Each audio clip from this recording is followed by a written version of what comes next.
যদি আপনি এই গল্পটি শোনেন, আশা করি আপনার জীবনে আর কোনো অভিযোগ থাকবে না। হামজা নামের একজন দরিদ্র যুবক ছিল। তার জীবিকা চলত মাটির জিনিস তৈরি করে, কিন্তু দিন দিন তার ব্যবসা নষ্ট হয়ে যাচ্ছিল। দোকানের চাকা ভাঙা, মাটি নেই, ক্রেতা নেই। প্রতিদিন সে খুব কষ্ট করে রোজগার করত। তবুও ফজরের নামাজের পর যখন মসজিদের সামনে দাঁড়ানো এক বৃদ্ধ লোককে দেখত, তার খাবারের অর্ধেক ভাগ করে দিত। কখনো এক টুকরো রুটি, কখনো মাত্র একটি খেজুর।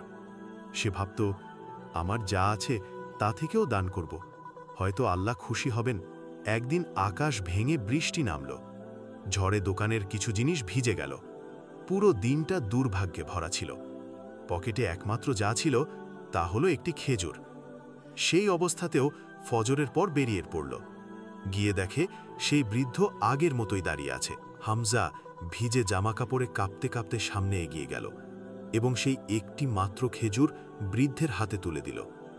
বৃদ্ধ এবার মুখে এক মিষ্টি হাসি নিয়ে বললেন, বাবা, আমি প্রকৃতপক্ষে ভিক্ষুক নই। আমি এই শহরের সবচেয়ে বড় মৃৎশিল্পের ক্রেতা। আমি ৩ বছর ধরে তোমার সততা, ধৈর্য এবং দয়ার ব্যবহার দেখে আসছি।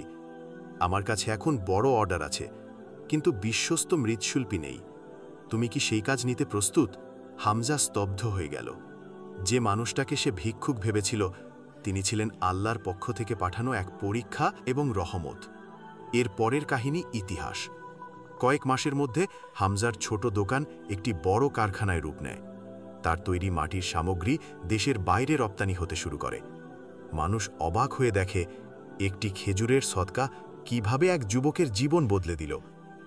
আজও হামজার দোকানের সামনে একটি বোর্ড ঝুলে আছে,